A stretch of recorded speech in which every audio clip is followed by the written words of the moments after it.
तेबे सांगमाने आपण समस्ते केमिति अछंती? मो ना प्रिया। बयस एबे 35 वर्ष किंतु लागे तो 25 वर्ष भली ही। सेटा भी एमिति जे लोकमाने अनेकी रहि जांती। मो आखि बड़ बड़, ओठ टिके गोलापी एवं भरा भरा, अंटा पतला, कटी टिके चौड़ा आउपर भाग एमिति जे साड़ी पिंधिले लोकमाने कुहंती वाहा कौन कथा। पुओ माने तो मोते पाइबा पई जेकोनसी सीमा पर्यंत जाई पारंती। मु गार किंतु सहररे पाठ पढ़िछि। बाहाघर 10 वर्ष पूर्वरु होई जाइछि। मो स्वामी राहुल सहररे चाकिरी करंती। भल मनीष किंतु काम जोगु घरकु कम आसंती। से अधिकांश समय तो बाहरे ही रुहंती। तांकर भल पाइबा मो भागरे कम ही आसीछि। केबे केबे भाबे जे मु केते एका। काश मो स्वामी मोते भल भाबरे समय देई पारंते। पुणी भाबे गोटिए भल जीवन बंचिबा पाई जणे रोजगारिया स्वामी भी दरकार ना, जिए कि मो पाखरे अछंती। मो घरे मो स्वामी एवं ससुर बापा अछंती। मोते भगवान कोनसी संतान देई नाहंती। एथिरे भगवानंकर कौन भूल जेतेबेले मो स्वामी ही मोते समय दियंतिनी। चालो छाड़ंतु, मु एतिकी परिवार रे ही खुशी अछि। सासु मो बाहाघर पूर्वरु ही मरी जाइथिले। आउ एमानंकर कोनसी भौणी ओ भाई मध्य नथिले। एकदम छोट परिवार थिला हमर। मो ससुर बापा घरर मालिक। बयस 70 पाखापाखी, किंतु एमिति सुस्थ सबल जे जवान लागंती। डेंगा चौड़ा, दाढ़ी टिके धळा, किंतु आखिरे सेई चमक। जहा हेउ छाड़ंतु, मु आजि आपणंकु मोर गोटिए कहानी सुनाउछि, जहा आपणंकु बहुत पसंद आसिबो। एहाकु आपण पूरा सुनिबे। तेबे कथा सेही दिनर जेतेबेले मु प्रथम थर सासु घरकु आसिथिली। ना बाहाघर पर कथा नुहे, सेईटा तो पुरुणा होई गलानी। आरे मु कहुछि ना धीरे धीरे। बाहाघर परे मु एवं राहुल सहररे रहुथिलु, कारण तांको चाकिरी सहररे थिला। किंतु दिने राहुल कहिले, प्रिया गाँरे बापा एकुटिया अछंती। माँ तो वर्ष वर्ष तले चलीगले। तुमे किछि दिन तांको पाखकु चली जा, कारण मोते काम सिलसिलारे डिपार्टमेंट 30 दिन पाई अन्य एक जिल्लाकु पठाइछि एवं मु काली ही जाउछि। तापरे मु मध्य गाँकु आसीजिबि, कारण मु ड्यूटीरु थकी जाइथिबि एवं मु पूरा 1 मास पाई ड्यूटीरु छुट्टी मध्य नेई नेबि। तापरे आमे दुहे बापांको सहित पूरा मासे गाँरे रहिबा। मो पाखरे आउ कोनोसी उपाय मध्य नथिला। किछि घंटा पाई तो मु एका रहि पारिबि, किंतु गोटिए मास पाई कष्टकर लागुथिला। कारण किछि एमिति काम थाए जहा केवल पुरुष माने ही करि पारिबे, जेमिति कि घर काम, बजाररु किछि जिनिस आनिबा, घर सौदा, बैंककु जिबा इत्यादि, जहा अन्य काहाकु कहि हुएनी। मुह कली। आउ द्वितीय कथा हेउछि मोते गाँ मध्य बहुत पसंद थिला। सेही पवन, सेही बिल, आउ घरर सेही पुरुणा कांथ। तापरे मु पैकिंग करी ट्रेन जोगे गाँरे पहुंचिली। मो स्वामी ससुरंकु आगरु जणाई देइथिले जे मु मासे पाई गाँकु आसुछि एवं मोते स्टेशनरु नेई आसिबे। आउ ससुर मोते नेबाकु आसीगले। से मोते देखि हसिले एवं कहिले, बहु आसीगलु, यात्रा ठीक थिला त? तांको स्वर गंभीर थिला। एमिति जे सुनिले टिके थरिबा भଳି होई जाए, किंतु भल उपाୟରେ। मु कहिली, हाँ बापा, बहुत भल यात्रा थिला। मु नाली साड़ी पिंधिथिली जहा टिके टाइट थिला। ओह्लाइबा बेले ब्याग खसी पड़िबाकु जाउथिला। ससुर किना धरि पकाइले। तांको हाथ मो अंटाकु टिके छुईगला। मु चमकी पड़िली, किंतु से कहिले, संभाळ बोहू, एबे पड़ी जाइथांतु तू। मु हसीदेई कहिली, हाँ बापा, धन्यवाद। सेही हाथ। आरे एमिति लागिला जेमिति जानी सुनी, किंतु बोधहुए भूलबशतः। तापरे आमे गाड़ीरे बसिलु गाँ रास्तारे। बाटरे से कथाबार्ता करिबाकु लागिले। बोहू, तुमे कुह केमिति अछ, आउ मो पुओ केमिति अछि? मु कहिली, सबु भल बापा, आपण कुहंतु केमिति अछंती? से कहिले, झियो, मु भी ठीक अछि, किंतु आउ केही सांगरे थिले भल होइथांता, किंतु एबे तुमे आसीगल तो सबु ठीक होई जिवो। मु कहिली, हाँ, मु सबु संभाळी नेबी। से हसिले, हाँ, तुम भली युवती बहु थिले घर आलोकित होई जाए। एहा बोध हुए प्रशंसा थिला। घरे पहुंचिला बेलकु संध्या होई जाइथिला। घर पुरुणा थिला। बड़ अगणा, उपरे कोठरी, ससुरंक कोठरी तळे, मोर उपरे। मु सामग्री रखी गाधोई पाधोई फ्रेश हेली। साड़ी बदलाई एक हालुका साड़ी पिंधिली, जहा टिके पारदर्शी थिला। किंतु गाँरे कण फरक पड़े। तळकु आसिली तो ससुर चाहा करुथिले। बहु चाहा पीनिय। मु बसिगली। से मो पाखकु चौकी टाणी बसिले। चाहा देला बेले तांको हाथ मो हाथ सह बाजिगला। गरम चाहा भली उषुम हाथ। मु कहिली, बापा आपण काहींकी हैराण हेउछंती? मु करि देइथांती। से कहिले, नाही बहु, तू थकी जाइछु, मु संभाळी नेबी। रातिरे कौन करिबु? रातिरे मु भाबिली खाद्य कथा कहुथिबे। ଯାହା ଆପଣ କହିବେ। ମୁଁ କହିଲି। ସେ ହସିଲେ। ବହୁତ ଇଚ୍ଛା। ମୁଁ ତ ତୁ ଯାହା ବାଢ଼ିବୁ ଖାଇନେବି। ମୁଁ ହସିଦେଲି। ତାପରେ ଆମେ ଗାଁର ବିଲବାଡ଼ିର କଥା ହେବାକୁ ଲାଗିଲୁ। ସେ କହିବାକୁ ଲାଗିଲେ, ବୋହୂ, ଆମ ବିଲରେ ଏଥର ଫସଲ ଭଲ ହୋଇଛି କିନ୍ତୁ ମୂଲିଆ କମ୍। ତୁ କେବେ ଆସିବୁ ଦେଖିବୁ। ମୁଁ କହିଲି ହଁ, କାହିଁକି ନୁହେଁ। ରାତିର ଖାଇବା ମୁଁ ପ୍ରସ୍ତୁତ କଲି। ରୁଟି, ତରକାରୀ, ଡାଲି। ଖାଇବା ବେଳେ ସେ ମୋର ପ୍ରଶଂସା କରିବାକୁ ଲାଗିଲେ। ବହୁତ ହାତରେ ଯାଦୁ ଅଛି। ଏତେ ସ୍ୱାଦିଷ୍ଟ, ମୁଁ ତ ପ୍ରତିଦିନ ଖାଇବାକୁ ଚାହିଁବି। ଖାଇସାରିବା ପରେ ସେ କହିଲେ, ବୋହୂ, ଥକିଯାଇଛୁ, ଶୋଇପଡ଼। କିନ୍ତୁ ଯଦି ନିଦ ନ ଆସେ ତେବେ ତଳକୁ ଆସିଯିବୁ। ମୁଁ ଅନିଦ୍ରା ରହେ। ମୁଁ ଉପରକୁ ଚାଲିଗଲି। ରାତିସାରା ଭାବୁଥିଲି ଶ୍ୱଶୁର ଏକା ଅଛନ୍ତି, ବୋଧହୁଏ ସାଥୀ ଚାହାନ୍ତି। ପରଦିନ ମୁଁ ସକାଳେ ଉଠିଲି ଏବଂ ଗାଧୋଇଲି। ତଳକୁ ଆସିଲି ତ ଶ୍ୱଶୁର ଯୋଗ କରୁଥିଲେ।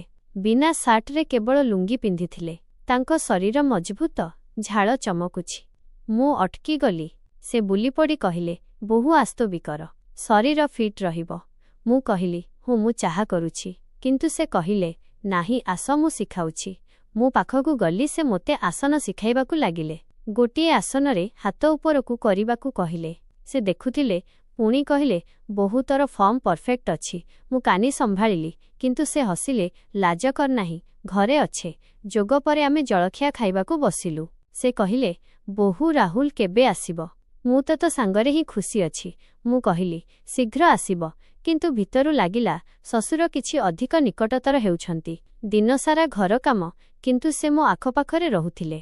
କେବେ ପାଣି ଦିଅନ୍ତି, କେବେ ସାହାଯ୍ୟ କରନ୍ତି। ସନ୍ଧ୍ୟାବେଳେ ସେ କହିଲେ, ବୋହୂ, ଚାଲ ବିଲ୍ ବୁଲିଆସିବା। ମୁଁ ରେଡି ହେଲି। ଆମେ ବିଲ୍କୁ ଗଲୁ। ସେଠାରେ ପବନ ବହୁଥିଲା। ମୋ ଶାଢ଼ୀ ଉଡ଼ୁଥିଲା। ଶ୍ୱଶୁର କହିଲେ, ବୋହୂ, ସମ୍ଭାଳ, କାଳେ ଉଡ଼ିଯିବୁ। ମୁଁ ହସିଲି। କିନ୍ତୁ ସେ ପାଖକୁ ଆସିଲେ ଏବଂ କହିଲେ, ଦେଖ, ସେହି ଗଛ ମୂଳରେ ବସିବା। ଆମେ ବସିଲୁ, କଥାବାର୍ତ୍ତା ହେଲୁ। ସେ ତାଙ୍କ ଯୌବନର କାହାଣୀ ଶୁଣାଇବାକୁ ଲାଗିଲେ। ବୋହୂ, ମୁଁ ଯେତେବେଳେ ଯୁବକ ଥିଲି ତ ଝିଅମାନେ ମୋ ଆଖପାଖରେ ଘୁରୁଥିଲେ, କିନ୍ତୁ ଏବେ ଏକୁଟିଆ। ମୁଁ କହିଲି, ବାପା, ଏବେ ମୁଁ ଅଛି ନା? ସେ ହସିଲେ, ହଁ, ତୁ ଅଛୁ ମୋ ଝିଅ।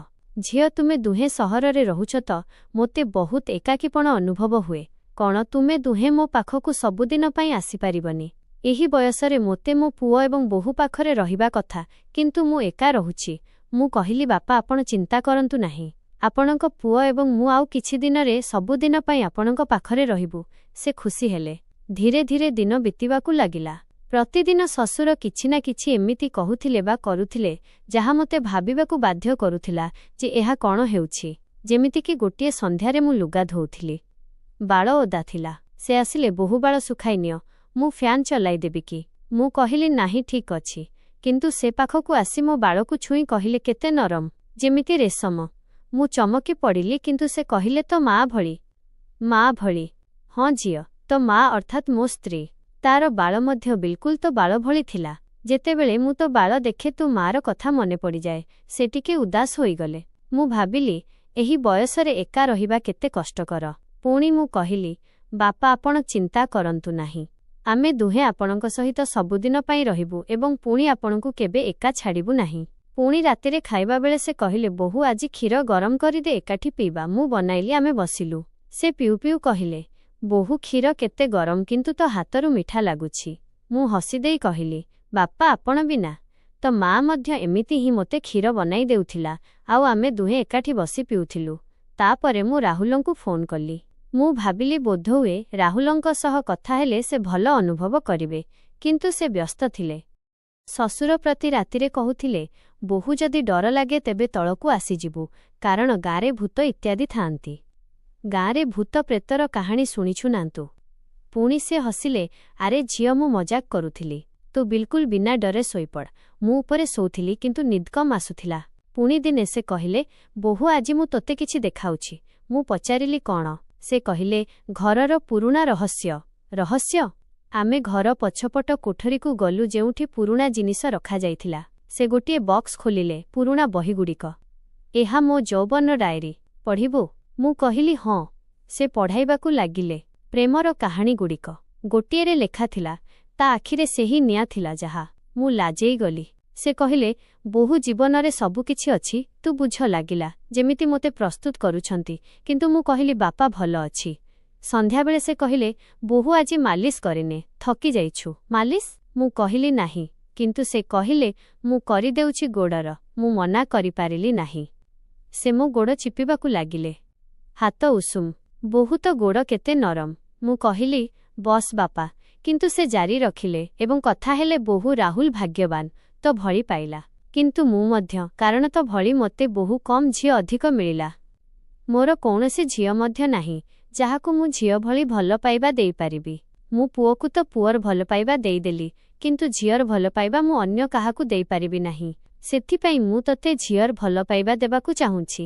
ପୁଣି ସେ କହିଲେ, ଝିଅ ଯଦି ତୋର କୌଣସି ବି ଜିନିଷର ଦରକାର ହୁଏ ତ ମୋତେ କହିବୁ। ମୁଁ କହିଲି, ଠିକ୍ ଅଛି ମୋ ପ୍ରକୃତ ବାପା। ପୁଣି ସେ କହିଲେ, ଝିଅ ତୁ ଯେତେବେଳେ ମୋତେ ବାପା ଡାକୁଛୁ ତ ମନ ଖୁସି ହୋଇଯାଉଛି। ହଁ, ଏମିତି ଲାଗୁଛି ଯେମିତି ମୋତେ ମୋ ଝିଅ ଡାକୁଛି। ପୁଣି ଦିନ ଏମିତି ହିଁ ବିତିବାକୁ ଲାଗିଲା। ସେ ମୋତେ ଉପହାର ଦେଉଥିଲେ। ଦିନେ ଗୋଟିଏ ଚୁଡ଼ି, ଝିଅ ପିନ୍ଧିନେ ହାତ ସୁନ୍ଦର ଦେଖାଯିବ। ପିନ୍ଧାଇବା ବେଳେ ହାତ ଧରିଲେ ତ ମୋତେ ଭଲ ଲାଗିଲା। ଗୋଟିଏ ରାତିରେ ବର୍ଷା ହେଲା ନାହିଁ କିନ୍ତୁ ପବନ ଜୋରରେ ଥିଲା। ସେ କହିଲେ, ବୋହୂ ଝରକା ବନ୍ଦ କରିଦେ, ପବନରେ କିଛି ଅଛି। ମୁଁ ବନ୍ଦ କରିବାକୁ ଗଲି। ସେ ପଛରୁ ଆସିଲେ, ମୁଁ ସାହାଯ୍ୟ କରିବି କି? ମୁଁ କହିଲି ନାହିଁ ବାପା। ପୁଣି ଗୋଟିଏ ସପ୍ତାହ ବିତିଗଲା। ଶ୍ୱଶୁର କହିଲେ, ବୋହୂ ଆଜି ଏକ ସରପ୍ରାଇଜ୍ ଅଛି। ମୁଁ ଉତ୍ସାହିତ ଥିଲି କାରଣ ମୋତେ ସରପ୍ରାଇଜ୍ ବହୁତ ପସନ୍ଦ ଥିଲା। ସେ ମୋତେ ଘର ବଗିଚାକୁ ନେଇଗଲେ ଯେଉଁଠି ଗୋଟିଏ ଛୋଟ ପୋଖରୀ ଥିଲା। ଦେଖନ୍ତୁ ପାଇଁ ଫୁଲ ଲଗାଇଛି। ମୁଁ ଖୁସି ହେଲି କିନ୍ତୁ ସେ କହିଲେ, ବୋହୂ ଏହି ଫୁଲ ତ ଭଳି ନାଜୁକ, ଛୁଇଁଦେଲେ ଫୁଟିଯାଆନ୍ତି। ମୁଁ କହିଲି, ବହୁତ ସୁନ୍ଦର ବାପା। ଆପଣଙ୍କୁ କେମିତି ଜଣାପଡ଼ିଲା ମୋତେ ଫୁଲ ପସନ୍ଦ? ମୋତେ ଫୁଲ ବହୁତ ପସନ୍ଦ ଥିଲା। ବାପା କହିଲେ, ଝିଅ ଏତେ ବୟସ ହୋଇଗଲାଣି, ଏବେ ବି ଝିଅର ପସନ୍ଦ ନାପସନ୍ଦ ଜଣାପଡ଼ିବ, ତେବେ ମୁଁ କେମିତିକା ବାପା? ପୁଣି ଆମେ ସେଠାରେ ବସିଲୁ, କଥା ହେଲୁ। ସେ ନିଜ ଜୀବନ ବିଷୟରେ କହିବାକୁ ଲାଗିଲେ। ମା ଚାଲିଯିବା ପରର ଯନ୍ତ୍ରଣା। ବୋହୂ ତୁ ଆସିଲୁ ତ ଘରେ ଆଲୋକ ଆସିଲା। ମୁଁ କହିଲି, ବାପା ମୁଁ ସବୁବେଳେ ରହିବି। ସେ କହିଲେ, ହଁ ଝିଅ, ଏହି ସୌଭାଗ୍ୟ ଜାଣିନି କେବେ ମିଳିବ। ପୁଣି ଦିନେ ମୁଁ ରୋଷେଇ ଘରେ ଥିଲି, କ୍ଷୀର ଫୁଟୁଥିଲା। ସେ ଆସିଲେ, ବୋହୂ ଉତୁରି ଯାଉଛି, ସମ୍ଭାଳ।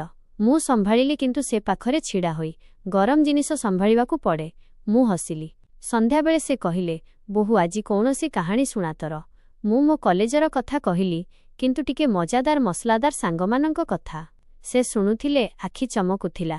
ବୋହୂ ତୋ ଜୀବନ ମଜାଦାର। ତତେ ଜଣାଉଛି, ମୁଁ ମଧ୍ୟ ଯୌବନରେ ଥିଲି ତ ମୋର ମଧ୍ୟ ତ ଭଳି ବହୁତ ସାଙ୍ଗ ଥିଲେ, ଝିଅ ପୁଅ ସମସ୍ତେ। ସେ ଉଦାସ ହୋଇଗଲେ।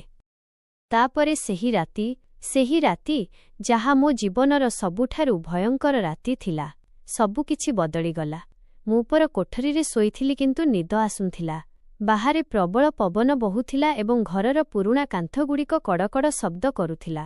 ଶ୍ୱଶୁରଙ୍କର ସେହି କଥା ମନେ ପଡ଼ୁଥିଲା, ଗାଁରେ ଭୂତ ପ୍ରେତର କାହାଣୀ। ମୁଁ ଭାବିଲି ମଜାକ କରୁଥିବେ, କିନ୍ତୁ ହଠାତ୍ ମୋତେ ଲାଗିଲା କେହି ଜଣେ ମୋ କୋଠରୀରେ ଅଛି। ମୁଁ ଆଖି ଖୋଲିଲି ତ ଦେଖିଲି ଶ୍ୱଶୁର ମୋ ବିଛଣା ପାଖରେ ଛିଡ଼ା ହୋଇଥିଲେ। ଚୁପଚାପ ମୋତେ ଚାହିଁ ରହିଥିଲେ। ତାଙ୍କ ଆଖି ଚମକୁଥିଲା, କିନ୍ତୁ ସେହି ଚମକ ଏବେ ଭୟଙ୍କର ଲାଗୁଥିଲା, ଯେମିତି କୌଣସି ହିଂସ୍ର ପଶୁର। ମୁଁ ଡରିଗଲି କିନ୍ତୁ ହସିଦେଇ କହିଲି, ବାପା ଆପଣ, ନିଦ ଆସୁନାହିଁ କି? ସେ ହସିଲେ କିନ୍ତୁ ସେହି ହସ ଥଣ୍ଡା ଥିଲା। ଝିଅ ଆଜି ସେହି ରହସ୍ୟ କହୁଛି ଯାହା ମୁଁ ଲୁଚାଇ ରଖିଥିଲି। ସେ ପାଖକୁ ଆସିଲେ ଏବଂ ମୋ ପାଖରେ ବସିଗଲେ। ତାଙ୍କ ହାତ ମୋ କାନ୍ଧ ଉପରେ ରଖିଲେ, କିନ୍ତୁ ଏଥର ତାହା ଗରମ ନୁହେଁ ବରଫ ଭଳି ଥଣ୍ଡା ଥିଲା। ମୁଁ ଥରି ଉଠିଲି। ପୁଣି ସେ କହିବାକୁ ଲାଗିଲେ, ତୋର ମନେ ଅଛି ମୁଁ ଡାଏରୀ ଦେଖାଇଥିଲି, ସେହି ପ୍ରେମ କାହାଣୀଗୁଡ଼ିକ? ସେସବୁ ମୋ ସ୍ତ୍ରୀର ଥିଲା, ତ ଶାଶୁର। କିନ୍ତୁ ପ୍ରକୃତ କଥା ହେଉଛି, ସେହି କାହାଣୀଗୁଡ଼ିକ ମୋର ନୁହେଁ, ତାର ଥିଲା। ସେ ଅନ୍ୟ କାହାକୁ ଭଲ ପାଉଥିଲା ଆଉ ମୁଁ ତାକୁ ମାରିଦେଲି। ହଁ ଝିଅ, ବର୍ଷ ବର୍ଷ ପୂର୍ବରୁ ଏହି ଘରେ, ଏହି କୋଠରୀରେ ସେ ଚିତ୍କାର କରିଥିଲା, କିନ୍ତୁ ମୁଁ ଚପାଇ ଦେଲି। ଆଉ ଏବେ ସେ ଭୂତ ହୋଇ ଏଠାରେ ବୁଲୁଛି। କିନ୍ତୁ ମୁଁ ତାକୁ ନିୟନ୍ତ୍ରଣ କରିନେଇଛି। ମୋ ହୃଦସ୍ପନ୍ଦନ ଅଟକିଗଲା। ମୁଁ ଭାବିଲି ଏହା ଏକ ମଜାକ, କିନ୍ତୁ ତାଙ୍କ ଆଖିରେ ସେହି ପାଗଳାମୀ। ପୁଣି ସେ କହିଲେ, ତ ଭଳି ସେ ମଧ୍ୟ ସୁନ୍ଦର ଥିଲା। ବାଳ ନରମ, ଗୋଡ଼ କଅଁଳିଆ। ମୁଁ ତାକୁ ପ୍ରତିଦିନ ଛୁଉଁଥିଲି, ମାଲିସ କରୁଥିଲି, କିନ୍ତୁ ସେ ପଳାଇବାକୁ ଚାହୁଁଥିଲା। ତେଣୁ ମୁଁ ତାକୁ ସବୁଦିନ ପାଇଁ ଅଟକାଇ ଦେଲି। ଆଉ ଏବେ ତୁ ତା ସ୍ଥାନ ନେବୁ। ମୁଁ ଏକା ରହିପାରିବି ନାହିଁ। ମୁଁ ଚିତ୍କାର କରିବାକୁ ଚାହିଁଲି କିନ୍ତୁ ପାଟିରୁ ସ୍ୱର ବାହାରିଲା ନାହିଁ। ହଠାତ୍ କୋଠରୀରେ ଥଣ୍ଡା ପବନ ବହିଲା ଏବଂ ମୋତେ ଲାଗିଲା ଆଉ କେହି ଅଛି। ମୁଁ ଦେଖିଲି କଣରେ ଗୋଟିଏ ଛାଇ, ଜଣେ ସ୍ତ୍ରୀ ଲୋକର, ଧଳା ଶାଢ଼ୀରେ, ମୁହଁ ପଚିଯାଇଛି, ଆଖି ଶୂନ୍ୟ। ସେ ମୋ ଶାଶୁ ଥିଲେ। ସେ ଧୀରେ ଧୀରେ ପାଖକୁ ଆସିଲେ ଏବଂ ଫୁସ୍ଫୁସେଇ କହିଲେ, ସେ ମୋତେ ମାରି ଏବେ ମୋତେ ବ୍ୟବହାର କରୁଛି ଆଉ ତୁ ପରବର୍ତ୍ତୀ ମାଛ। ଶ୍ୱଶୁର ହସିଲେ, ଦେଖ ସେ ଆସିଗଲା। ଏବେ ଆମେ ତିନିହେଁ ଏକାଠି ରହିବା। ମୁଁ କୌଣସି ପ୍ରକାରେ ଉଠି ତଳକୁ ଦୌଡ଼ିଲି କିନ୍ତୁ କବାଟ ବନ୍ଦ ଥିଲା। ବାହାରେ ବର୍ଷା ଆରମ୍ଭ ହୋଇଗଲା। ବିଜୁଳି ଘଡ଼ଘଡ଼ି ମାରିଲା। ଆଉ ମୁଁ ଦେଖିଲି ଶ୍ୱଶୁରଙ୍କ ଛାଇ ଲମ୍ବା ହେଉଥିଲା ଯେମିତି କୌଣସି ରାକ୍ଷସ। ସେ କହିଲେ, ଝିଅ, ମୁଁ ବର୍ଷ ବର୍ଷ ପୂର୍ବରୁ ମରିସାରିଛି କିନ୍ତୁ ଆତ୍ମା ଏଠାରେ ଅଟକି ରହିଛି। ରାହୁଲକୁ ମୁଁ ହିଁ ଦୂରକୁ ପଠାଇଥିଲି ଯେମିତି ତୁ ଏକା ଆସିବୁ। ଏବେ ତୁ ମୋର। ମୁଁ ଚିତ୍କାର କଲି ଆଉ ସବୁକିଛି ଅନ୍ଧକାର ହୋଇଗଲା। ପରଦିନ ସକାଳେ ମୋ ନିଦ ଭାଙ୍ଗିଲା ତ ସବୁ ସ୍ୱାଭାବିକ ଲାଗୁଥିଲା କିନ୍ତୁ ମୋ ବେକରେ ଦାଗ ଥିଲା ଯେମିତି କେହି ଜଣେ ଚିପି ଧରିଥିଲା। ରାହୁଲ ଆସିଲେ କିନ୍ତୁ ଶ୍ୱଶୁର ଗାୟବ ଥିଲେ। ଘରେ କେବଳ ତାଙ୍କ ଡାଏରୀ ବଳି ପଡ଼ିଥିଲା ଆଉ ଶେଷ ପୃଷ୍ଠାରେ ଲେଖାଥିଲା, ପରବର୍ତ୍ତୀ ବୋହୂ ଆସିବ। ସାଙ୍ଗମାନେ, ଏହି କାହାଣୀ ସତ ନା ସ୍ୱପ୍ନ ମୁଁ ନିଜେ ଜାଣିନି କିନ୍ତୁ ଏବେ ବି ରାତିରେ ମୋତେ ସେହି ଥଣ୍ଡା ହାତ ଅନୁଭବ ହୁଏ। ତେବେ ସାଙ୍ଗମାନେ, ଯଦି ଏହି କାହାଣୀ ଆପଣଙ୍କୁ ପସନ୍ଦ ଆସିଲା ତ ଭିଡିଓକୁ ଲାଇକ୍ କରନ୍ତୁ, ସେୟାର କରନ୍ତୁ, କମେଣ୍ଟରେ କୁହନ୍ତୁ କେମିତି ଲାଗିଲା। ଚ୍ୟାନେଲକୁ ସବସ୍କ୍ରାଇବ୍ କରିବାକୁ ଭୁଲିବେନି। ଘଣ୍ଟି ଦବାଇ ନୋଟିଫିକେସନ୍ ଅନ୍ କରିନିଅନ୍ତୁ।